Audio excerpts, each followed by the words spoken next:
Ang mabuting balita ng Panginoon ayon kay San Mateo.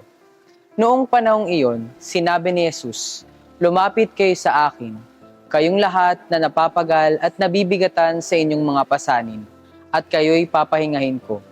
Pasanin ninyo ang aking pamatok at mag-aral kayo sa akin.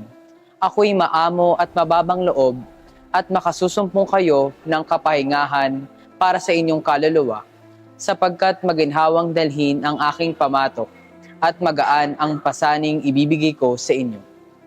Ang mabuting balita ng Panginoon. Sa Ebanghelyo ngayong araw, inaanyayahan tayo ni Jesus na lumapit sa Kanya. Habang binabasa ko ang talatang ito, para bang diretsyong kinakausap ako ni Jesus, lalo na sa mga sandaling mabigat at nakakapagod ng buhay. Ang mga salitang, "Lumapit kayo sa akin," ay nagpapaalala sa akin na hindi ko kailangang pasanin mag-isa ang lahat ng aking problema, sa pagkatuto mula sa Kanyang kababaang loob at kahinahunan. Natuto din akong huminto sandali at hanapin ang kapayapaan sa Kanyang presensya.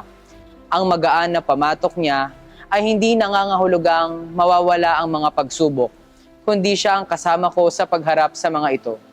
Kapag sinusuko ko sa Kanya ang aking mga alalahanin, natatagpuan ko ang isang uri ng kapahingahan na bumubusog sa aking kaluluwa at nagpapaalala sa akin na kailanman ay hindi ako nag-iisa. Manalangin tayo. Panginoong Hesus, salamat sa iyong paanyaya na lumapit sa iyo kapag ako ay pagod na at pinanghihinaan ng loob.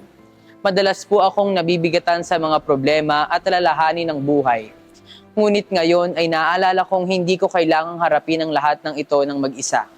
Nais kong tanggapin ang iyong pamatok at matutong magtiwala sa inyo sa bawat hakbang.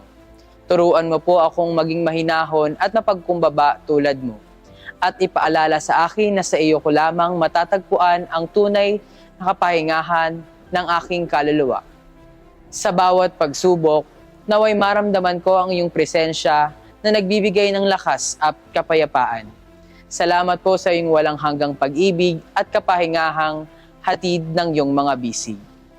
Amen.